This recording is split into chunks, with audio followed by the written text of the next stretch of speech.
Good afternoon students, আশা করি তোমরা সবাই খুব ভালো আছো। এই জন্যই বললাম কারণ দেখছি আমরা কাল থেকে অনবরত বৃষ্টি হয়ে চলেছে, অনেকের বাড়ির সামনে জল জমে গেছে, একটা স্যাঁতস্যাঁতে পরিবেশ। কেন বৃষ্টি হচ্ছে বলো তো? একটা নির্দিষ্ট নিম্নচাপ এসেছে, সেই নিম্নচাপের জন্যই আমাদের এখানে বেশ কয়েকদিন অর্থাৎ রবিবার অবধি বলছে বৃষ্টিপাত হওয়ার জোরালো সম্ভাবনা রয়েছে এবং সেইভাবে উপকূলবর্তী বিভিন্ন অঞ্চল এলাকা তাদেরকে সতর্কবার্তাও জারি করা হয়েছে। যাই হোক, তবু আমাদের একটু নির্দিষ্ট কাজ আমাদের করে যেতে হবে, পড়াশোনা চালিয়ে যেতে হবে। আজকে আমি এসছি তোমাদের সামনে দশম শ্রেণীর আমরা যে অংশটা আলোচনা করছিলাম তার পরের অংশ নিয়ে আমরা আজকে আলোচনা করব। ঠিক আছে, আমি শুরুতে একটু তোমাদের থেকে যে জিনিসটা জিজ্ঞাসা করব সেটা হচ্ছে, আমরা পূর্বের ক্লাসে বায়ুমণ্ডলের যে বিভিন্ন স্তর ছিল, তাই তো, সে বায়ুমণ্ডলের স্তরগুলোকে আমরা নির্দিষ্টভাবে আলোচনা করেছি। কি কি আলোচনা করেছি আমরা, বলো কেউ একটু আমাকে? থার্মোস্ফিয়ার, এক্সোস্ফিয়ার আর হচ্ছে ম্যাগনেটোস্ফিয়ার। আচ্ছা, এখান থেকে আমাকে একটু বলো যে থার্মোস্ফিয়ার এর অপর নাম কি?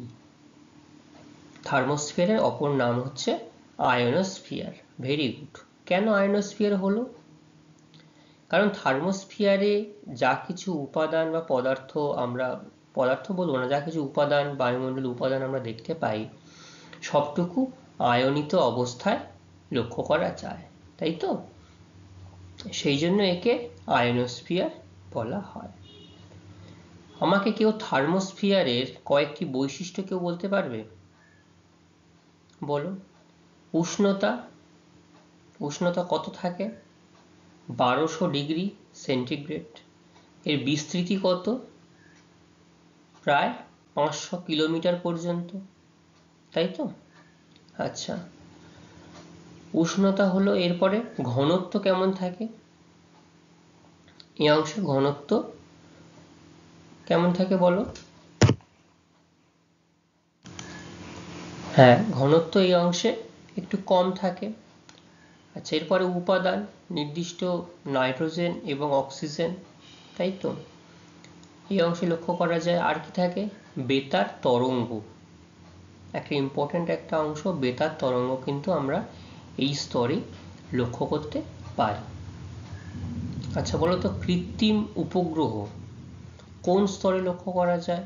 কোন স্তরে কৃত্রিম উপগ্রহকে এই কক্ষপথে, নির্দিষ্ট কক্ষপথে রাখা হয়? এক্সোস্ফিয়ার স্তরে, তাই তো? আচ্ছা, বায়ুমণ্ডলের সর্বোচ্চ উষ্ণতম স্তর, সর্বোচ্চ না, উষ্ণতম স্তরের নাম কি? বায়ুমণ্ডলের উষ্ণতম স্তরের নাম হচ্ছে এক্সোস্ফিয়ার। আর একটা বলো তো, মেরু জ্যোতি বা মেরু প্রভা বায়ুমণ্ডলের কোন স্তরে লক্ষ্য করা যায়? মেরু জ্যোতি বা মেরু প্রভা লক্ষ্য করা যায় বায়ুমণ্ডলের থার্মোস্ফিয়ার স্তরে। Very good. এই থার্মোস্ফিয়ার স্তরে নির্দিষ্ট মেরু অঞ্চলে, সুমেরু অঞ্চলে সুমেরু প্রভা অর্থাৎ উত্তর গোলার্ধে, কুমেরু অঞ্চলে কুমেরু প্রভা, কুমেরু জ্যোতি, তাই তো? আমরা অরোরা অস্ট্রালিস আর অরোরা বোরিয়ালিস বলছি। কালকে আমি তোমাদের নির্দিষ্টভাবে ছবিও দেখিয়েছি, তাই না? আচ্ছা, তাহলে কালকে আমরা যা যা আলোচনা করেছিলাম তার প্রশ্ন আমি তোমাদেরকে দিয়েছিলাম, তোমরা সেগুলোকে বাড়ি থেকে খুব সুন্দরভাবে জেনে এসেছো, পড়ে এসেছো, ঠিক আছে? তো সবাই এরকমভাবে প্রত্যেকটা অংশ তোমরা নিজেদের মতো করে পড়বে, আলোচনা করবে। তাহলে তোমাদের, আমরা যতটুকু বলছি, তোমরা যদি তার পাশাপাশি নিজেরাও একটু এগুলোকে চর্চা করো ভালোভাবে, তাহলে তোমাদের কিন্তু এগুলো খুব ভালোভাবে মনে থেকে যাবে। পরবর্তীতে মানে এই যে অংশটা তোমাদেরকে পড়ার জন্য বা বোঝার জন্য অতিরিক্তভাবে সময় ব্যয় করতে হবে না। একবার দুবার পড়লেই সেটা তোমাদের আবার মাথায় চলে আসবে, ঠিক আছে? তো আজকে আমাদের পরবর্তী স্তর সেটা ছিল ওজোন স্তর, এটা আমি আলাদাভাবে এই জন্যই দেখাচ্ছি কারণ তোমাদেরকে আমি প্রথম থেকেই বলেছি যে আমরা কোন স্তর, আগে তুমি বলো কোন স্তরে আমরা এই ওজোন স্তরটাকে দেখতে পাই। স্ট্র্যাটোস্ফিয়ার স্তর, এই স্তরে আমরা ওজোন স্তরকে দেখতে পাচ্ছি, তাই তো। তো স্ট্র্যাটোস্ফিয়ারে কত মানে কত কিলোমিটার থেকে কত কিলোমিটারের মধ্যে এটা দেখা যায়? 20 থেকে 35 কিলোমিটারের মধ্যে আমরা ওজোন স্তরটাকে দেখতে পাই। ওজোন স্তর কি? এই ওজোন স্তরটা এর কি প্রভাব আছে, ঠিক আছে, বা কেন এটাকে আমরা এত গুরুত্ব দিয়ে আলাদাভাবে জিনিসটাকে আমরা জানছি, ঠিক আছে, সেটাই আজকে আমরা জানবো। তো দেখি সেটা আমাদের কি রয়েছে।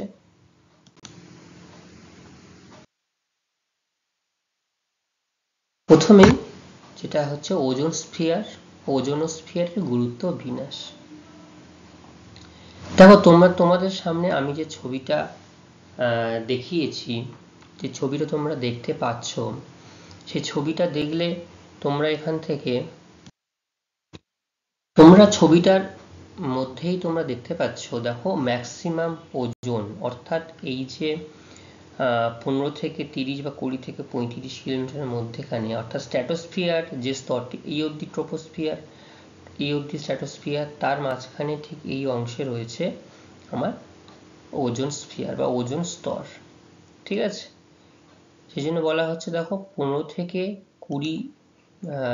থেকে 30 কিলোমিটার উচ্চতায় ওজোন গ্যাসের সবচেয়ে ঘনত্বযুক্ত, ঠিক আছে, সবচেয়ে ঘনত্বযুক্ত পুরু আস্তরণ আমরা দেখতে পাই, ঠিক আছে। তো প্রথমেই এই যে ফরাসি বিজ্ঞানী এই ওজোন স্তর প্রথমে কারা বুঝতে পেরেছিল? ফরাসি বিজ্ঞানী হেনরি বুসন ও চার্লস ফেব্রি 1913 সালে বায়ুমণ্ডলে ওজোন স্তর আবিষ্কার করেন। তাহলে এখান থেকে আমাদের প্রশ্ন হতে পারে বা আসতে পারে যে সর্বপ্রথম ওজোন স্তরের আবিষ্কার কারা করেন, ঠিক আছে।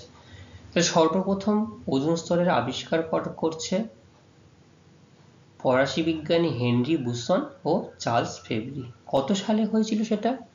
1913 সালে, ঠিক আছে।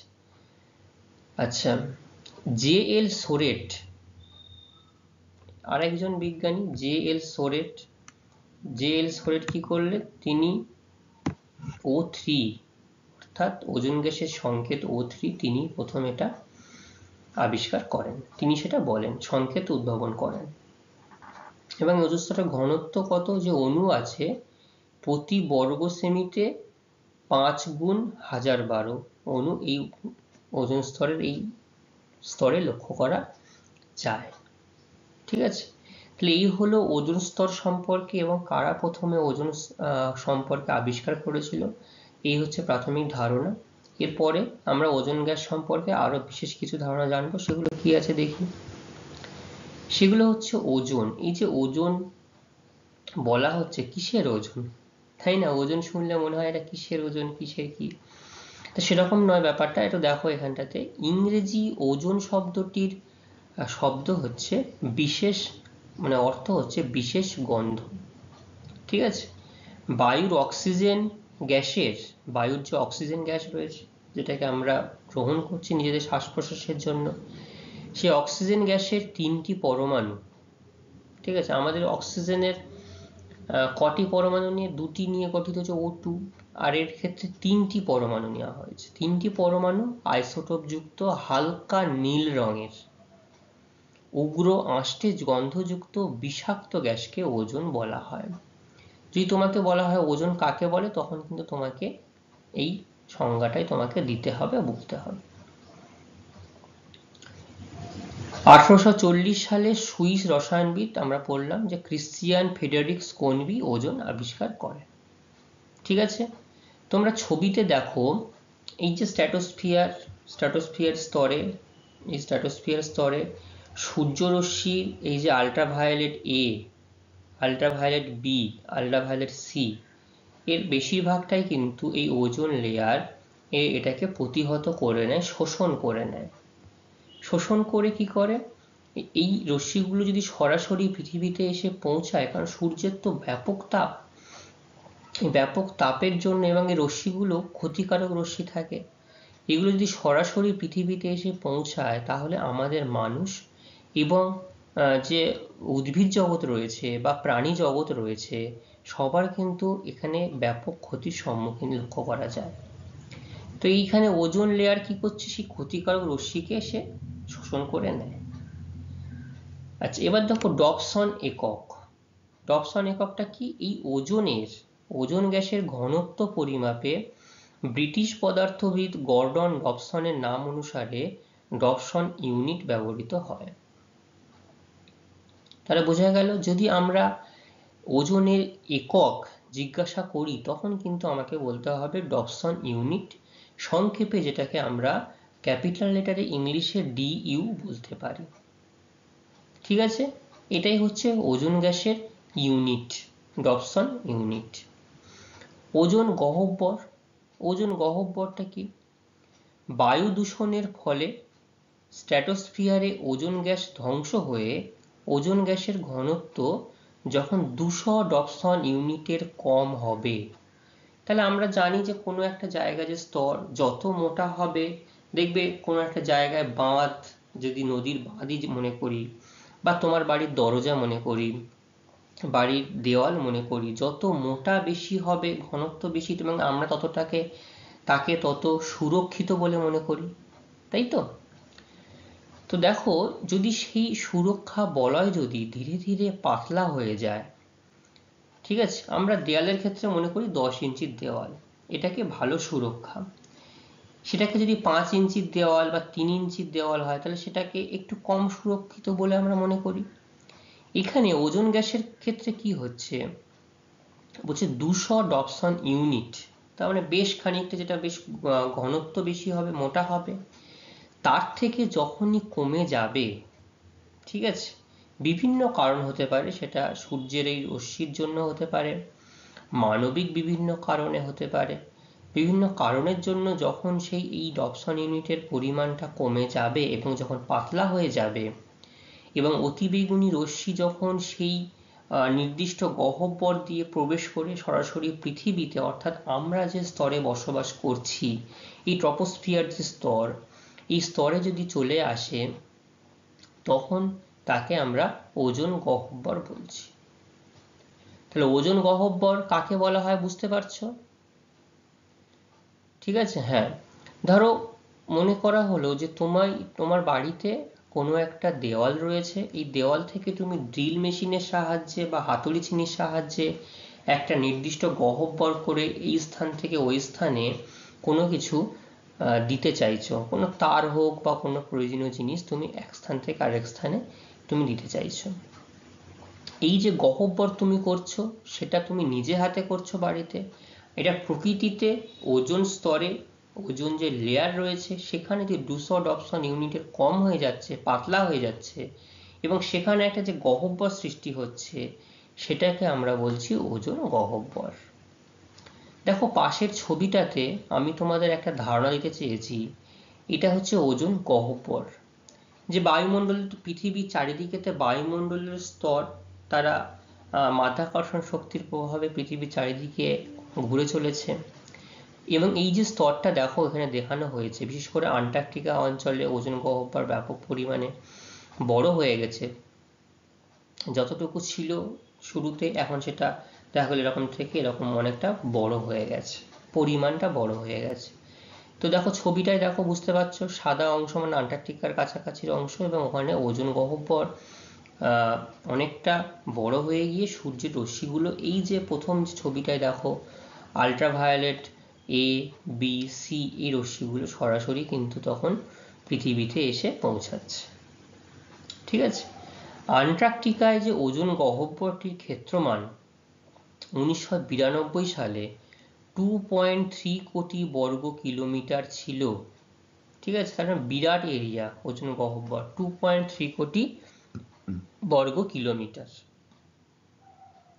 সেইটাই 8 বছরের ব্যবধানে সেই গহ্বরটার আয়তন বেড়ে গেছে 2.95 কোটি বর্গ কিলোমিটার। তাহলে বুঝতে পারছো গহ্বরটির আয়তন শুরুতে যা ছিল, ধরো মনে করো তুমি একটা কোনো জায়গায় নদীর বাঁধ ভেঙে গেছে, তাহলে সেই নদীর বাঁধ দিয়ে যদি অনবরত জল আসতে থাকে, তাহলে নদীর বাঁধটা যে জায়গাটা ভেঙেছিল বা কোনো যদি গর্ত ছিল, সেই জায়গা ধীরে ধীরে ছিদ্র থেকে আস্তে আস্তে বড় গহ্বর এবং বড় ধসের আকার নেবে সেখানটাতে, তখন হু হু করে জল ঢুকতে শুরু করে। এক্ষেত্রেও প্রকৃতির বায়ুমণ্ডলে একই রকম একটা অবস্থা লক্ষ্য করা যাচ্ছে, যেটা 2.3 কোটি বর্গ কিলোমিটার ছিল সেটা বেড়ে গিয়ে চলে গেল 2.95 কোটি বর্গ কিলোমিটার। বুঝতে পারছো তো সবাই? আচ্ছা, এর পরের অংশ আমরা দেখি কি করে এই ওজোন স্তর বিনাশ হবে, সেগুলো আমরা জানবো। তার আগে একটু জানবো আমরা ওজনের গুরুত্ব কি রয়েছে। ওজনের গুরুত্ব, এই যে আমরা ওজোন কথাটা এতবার আলোচনা করছি, ওজনের গুরুত্বটা কি রয়েছে। ওজোন যদি স্তরটা না থাকে তাহলে কি আমাদের খুব বিপদের সম্মুখীন হতে হবে? তার ইম্পর্টেন্স কতখানি দেখো আমরা জানি। প্রথমে বলা হচ্ছে ওজনের গুরুত্ব হিসাবে, এটা হচ্ছে প্রাকৃতিক সৌর পর্দা। প্রাকৃতিক সৌর পর্দা, তোমার ঘরে তুমি পর্দা লাগানো আছে তোমাদের, কোথায় পর্দা লাগাও তুমি বলো? জানালা অথবা দরজায়। নির্দিষ্ট কোনো কারণে পর্দা ছাঙা লাগানো থাকে, তাই না? সেটা হতে পারে তোমার বাইরের কোনো অংশ থেকে ভিতরের অংশ রক্ষা করার জন্য, ধুলোবালি রক্ষার জন্য হতে পারে। তার নির্দিষ্ট পর্দা আমরা লক্ষ্য করতে পারি। তাহলে এক্ষেত্রেও সূর্যকে এই সূর্যের হাত থেকে বাঁচার জন্য প্রাকৃতিক সৌর পর্দা, আর একটা হচ্ছে উষ্ণতার ভারসাম্য রক্ষা। তো কি বলছে আমরা একটু দেখি। প্রাকৃতিক সৌর পর্দায় অর্থাৎ ভূপৃষ্ঠ থেকে যে 15 থেকে 30 কিলোমিটার উচ্চতায়, যেখানে ওজোন গ্যাসের পাতলা আস্তরণ ছাতা বা পর্দার মতো অবস্থান করে সৌর বিকিরণের ক্ষতিকারক দুটি অতিবেগুনি রশ্মি, কোন রশ্মি? আল্ট্রাভায়োলেট বি আর সি, প্রতিহত করে পৃথিবীর জীবজগৎকে ক্ষতির হাত থেকে রক্ষা করছে। তাহলে বোঝা গেল কেন প্রাকৃতিক সৌর পর্দা হলো। অর্থাৎ বায়ুমণ্ডলের উপরে এমন একটা পর্দা বিছানো রয়েছে যেটা সূর্য থেকে আগত ক্ষতিকারক রশ্মি, সেই রশ্মিটাকে সরাসরি আমাদের পৃথিবীতে আসতে বাধাপ্রাপ্ত করছে। তার ফলে আমরা যারা জীবজগৎ, প্রাণী জগৎ, উদ্ভিদ জগৎ আছি, তারা সে ক্ষতির হাত থেকে আমরা রক্ষা পাচ্ছি। ঠিক আছে? এবং সেটা মনে করো যে ছাতার মতো হতে পারে। রৌদ্রে আমরা ছাতা নিয়ে কি করি? রৌদ্রে ছাতা নিয়ে বেরোলে রৌদ্রের তাপটা সরাসরি আমাদের মাথায় বা আমাদের শরীরে লাগে না, তাই তো? সেই জন্য ছাতা ব্যবহার করি আমরা, বা বৃষ্টির সময়তেও তাই। আচ্ছা, 2 নম্বর গুরুত্ব বলা হচ্ছে উষ্ণতার ভারসাম্য রক্ষা। কি ভারসাম্য রক্ষা রয়েছে? ওজোন গ্যাসের স্তর ভূপৃষ্ঠ থেকে বিকিরিত এই যে দীর্ঘ তরঙ্গ, ঠিক আছে, দীর্ঘ তরঙ্গের যে রশ্মির বিকিরণে বাধা দিয়ে বায়ুমণ্ডলে উষ্ণতার ভারসাম্যকে বজায় রাখছে। ঠিক আছে? তো দেখো ভূপৃষ্ঠতে তো একটা তোমার যে তাপটা আসে, তাপটা বিকৃত হয়ে আবার কিছুটা ফিরে যায়। তো কিছুটা ফিরে যাওয়ার জন্য কিছুটা আবার এই অংশে বাধাপ্রাপ্ত হয়ে বায়ুমণ্ডলে উষ্ণতার ভারসাম্য বজায় থাকে। ঠিক আছে? তোমরা দুটো ছবি দেখো। দেখো সূর্য থেকে এই যে রশ্মিগুলো আসছে, ঠিক আছে, এই যে রশ্মিগুলো আসছে, ওজোন লেয়ার, দেখো ওজোন, ওই যে এইখানটায় হচ্ছে ওজোনের গহ্বর আমরা এখন লক্ষ্য করতে পারছি। সরাসরি কোথায় গিয়ে পৌঁছাচ্ছে? এটা আন্টার্কটিকাতে।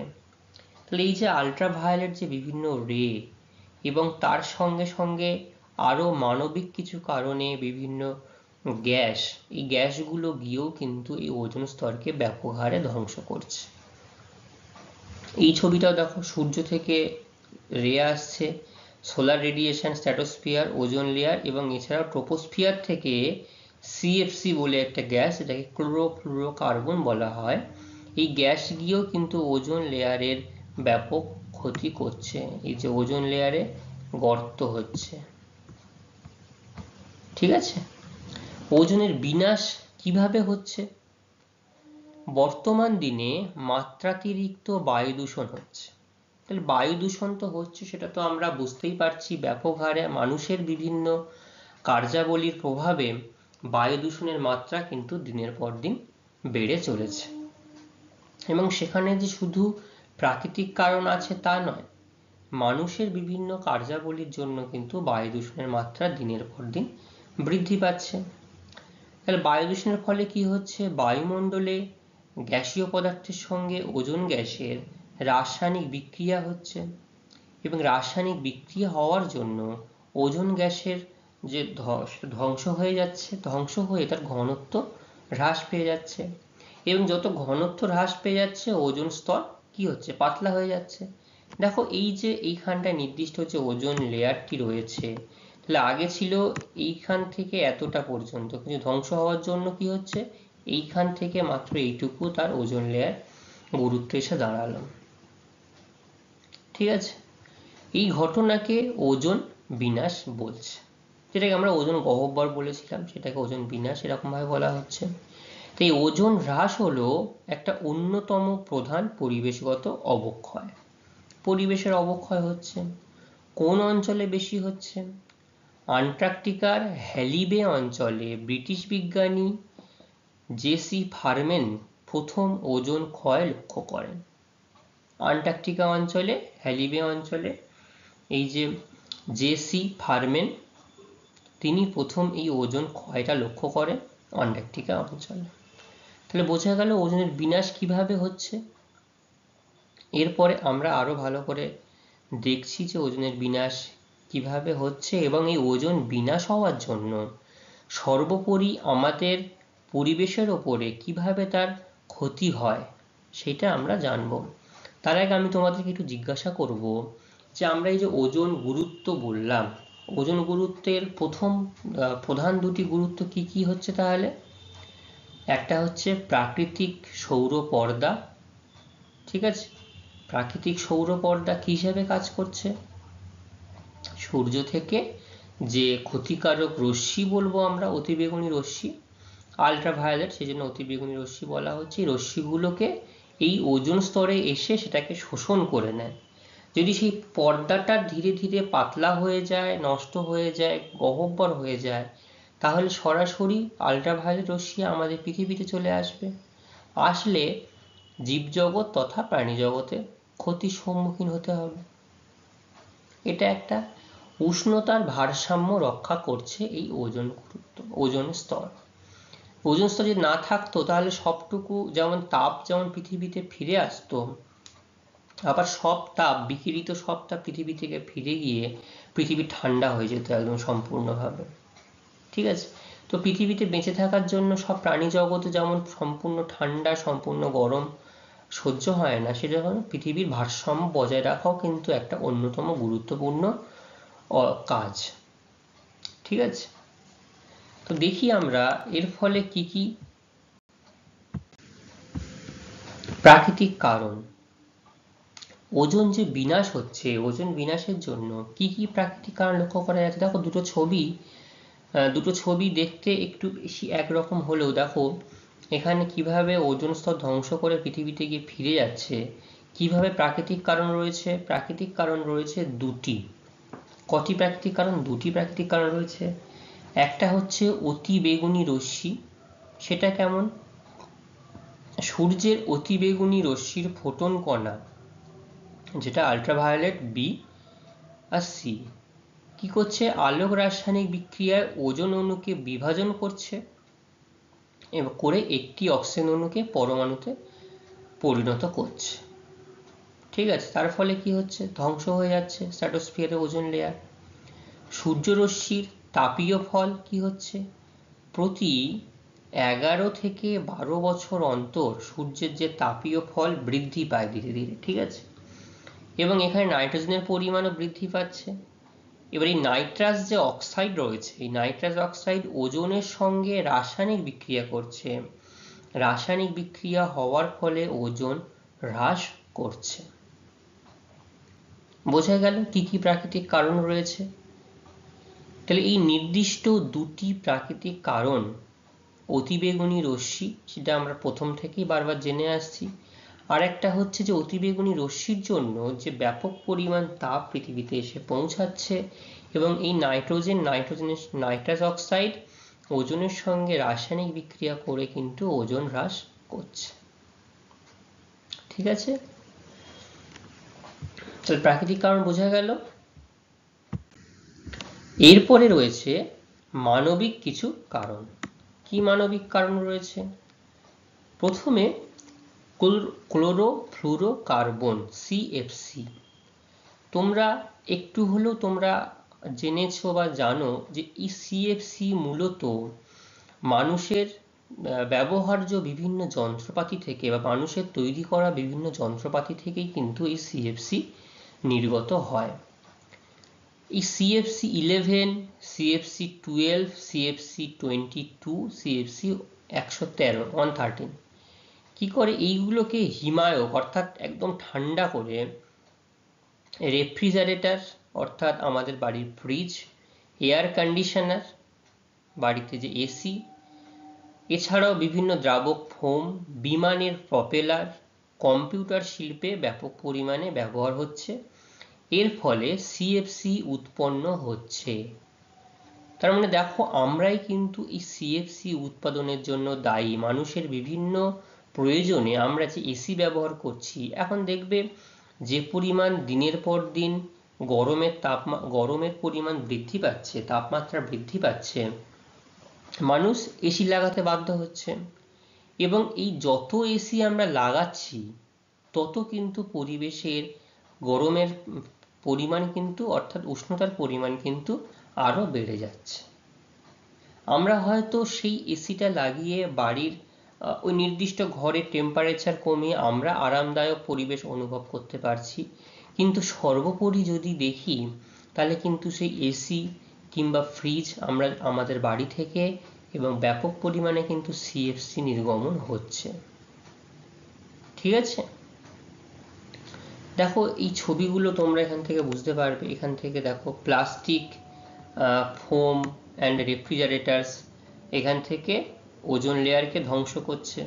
ঠিক আছে, নাইট্রোজেন অক্সাইড যেটা আমি তোমাদের বলছিলাম, নাইট্রোজেন অক্সাইড ওজোন স্তরকে ক্ষতিগ্রস্ত করছে।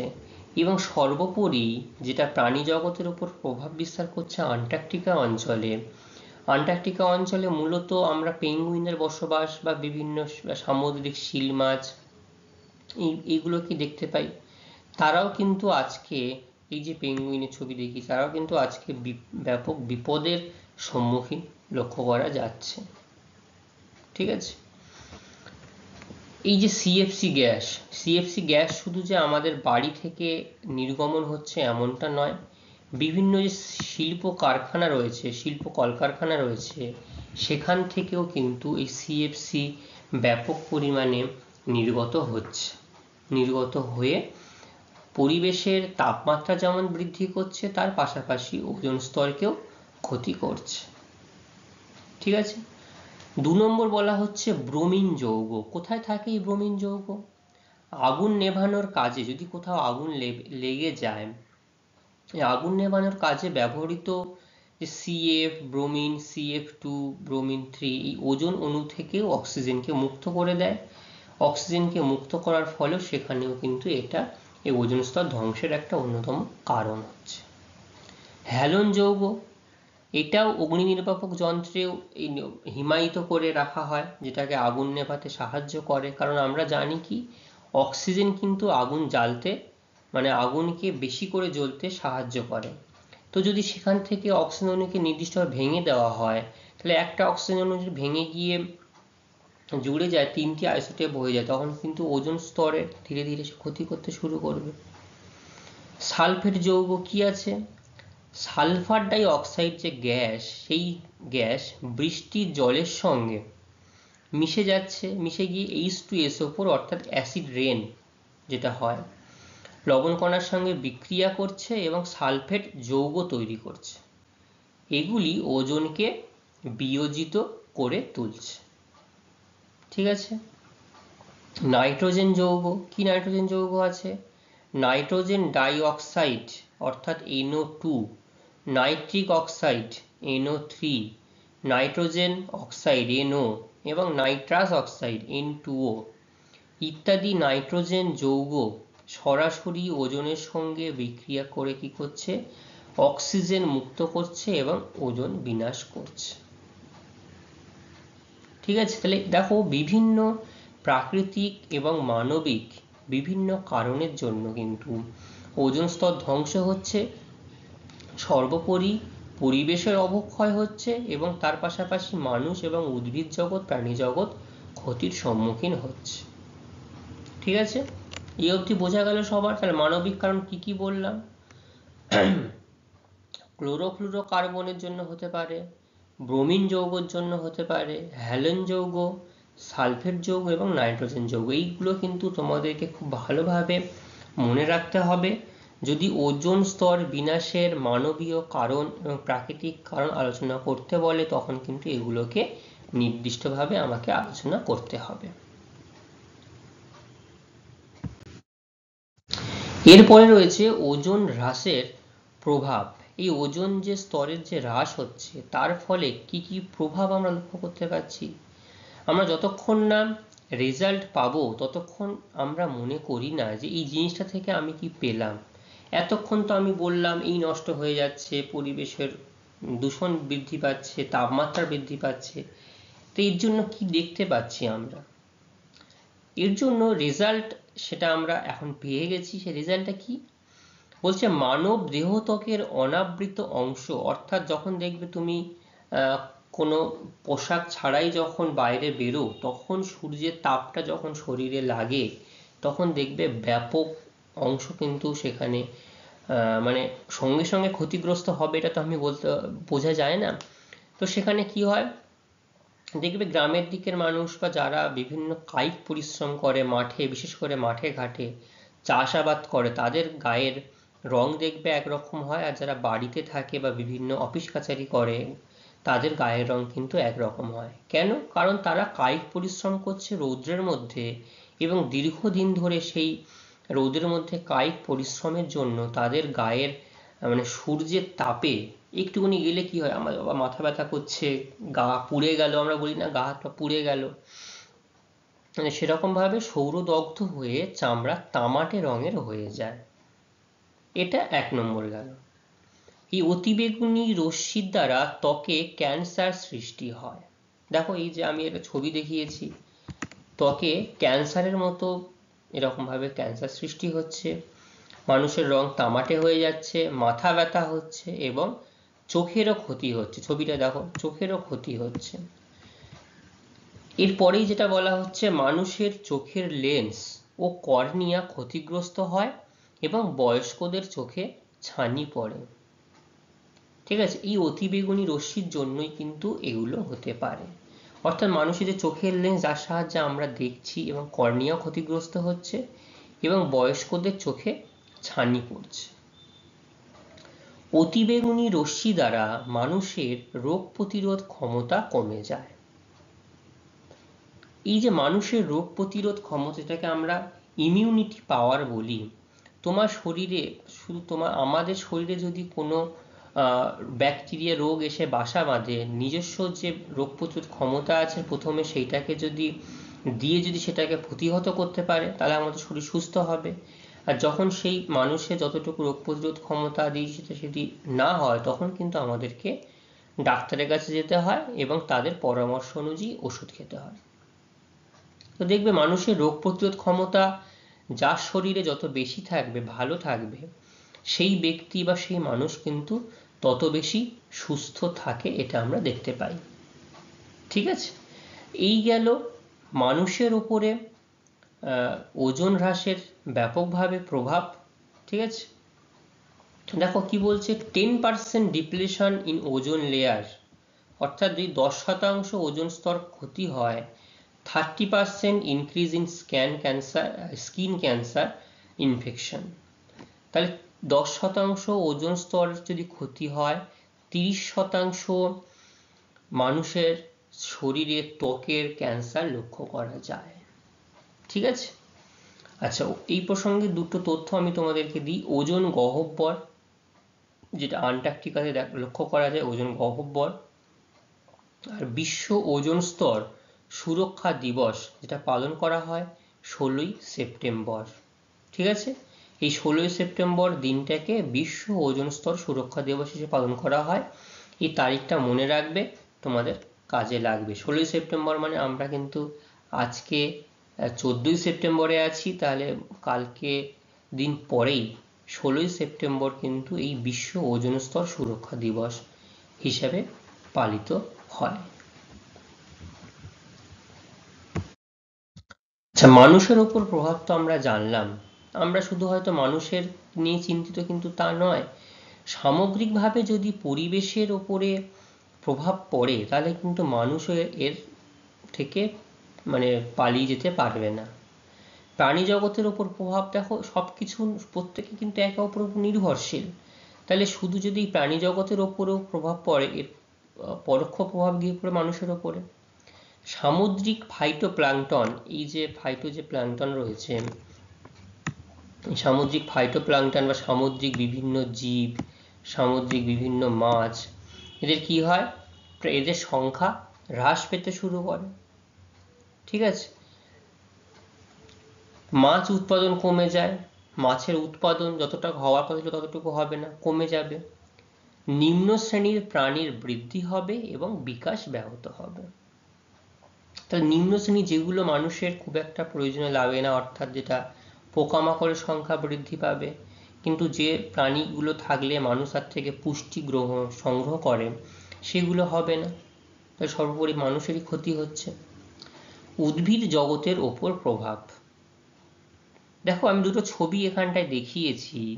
গাছের পাতা ক্লোরোফিল নষ্ট হওয়ার জন্য কি হয়েছে, গাছের পাতাগুলো কিন্তু হলুদ হয়ে গেছে। আমরা জানি গাছের পাতায় সবুজ কেন হয়, ক্লোরোফিল থাকার জন্য। তো গাছের পাতায় 20 থেকে 50% ক্লোরোফিলের পরিমাণ যদি হ্রাস পেয়ে যায় তাহলে ক্ষতিকর মিউটেশন ঘটে এবং সালোক সংশ্লেষ ব্যাহত হয়। তাহলে গাছের পাতার দ্বারা গাছ কি করে, সালোক সংশ্লেষ করে, তাই তো। এই সালোক সংশ্লেষ যদি ব্যাহত হয়ে যায় তাহলে সেই গাছটার বেঁচে থাকার প্রশ্নচিহ্ন দাঁড়িয়ে যাবে। আর কি বলছো, পত্ররন্ধ্র দ্বারা বাষ্পীভবনের হার বৃদ্ধি পায় এবং মাটির জল নিঃশেষিত হয়।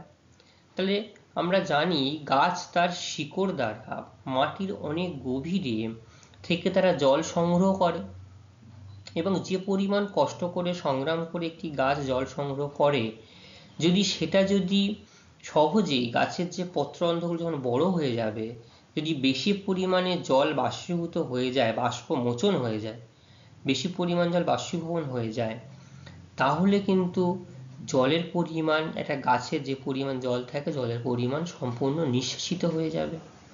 তাহলে সেই গাছটা তাদের যে শারীরবৃত্তীয় প্রয়োজনীয় জল সেটা তারা কাজে লাগাতে পারছে না।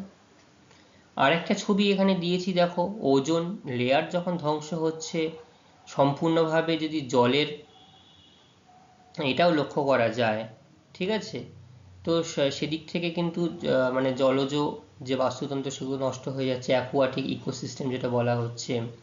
এবং এই ক্লাইমেট চেঞ্জ থেকে যেমন ওজোন ধ্বংস হচ্ছে, আবার ক্লাইমেট পরিবর্তনের জন্য ইকোসিস্টেম ধ্বংস হচ্ছে, আবার ওজোন ধ্বংসের জন্যই কিন্তু এই ইকোসিস্টেম যেটা বাস্তুতন্ত্র বলি আমরা, সেটাও কিন্তু ধ্বংস হচ্ছে। তাহলে দেখো, ব্যাপকভাবে জলবায়ু পরিবর্তন এই ওজোন ধ্বংসের জন্য অন্যতম কারণ। বোঝা গেল এতক্ষণে যা বললাম আমি? আচ্ছা, এখান থেকে কিছু গুরুত্বপূর্ণ প্রশ্ন আমি তোমাদেরকে দিয়েছি, ঠিক আছে। তো এই প্রশ্নগুলো তোমরা খুব ভালোভাবে একটু দেখে নেবে। আমি পরের ক্লাসে আমি তোমাদের এখান থেকে নির্দিষ্ট কিছু প্রশ্ন আমি তোমাদেরকে জিজ্ঞাসা করব, যেটা ওজোন স্তর বিনাশের কারণ কি, মানবিক কারণ, প্রাকৃতিক কারণ, ওজোন স্তর ধ্বংসের মানুষের ওপর কি প্রভাব পড়ছে, প্রাণী জগৎ জীবজগতের ওপর কি প্রভাব পড়ছে, ওজোন স্তরের এককের নাম কি, ঠিক আছে। এই প্রশ্নগুলো তোমরা বাড়ি থেকে অবশ্যই দেখে আসবে। পরবর্তী ক্লাসে আমি এখান থেকে তোমাদের জিজ্ঞাসা করব। তাহলে আজকের ক্লাস আমাদের এই পর্যন্তই থাকবে। পরবর্তী ক্লাসে আমরা আবার নতুন কোনো অংশ নিয়ে আলোচনা করব। ততক্ষণে সবাইকে ধন্যবাদ, সবাই খুব ভালো থাকবে।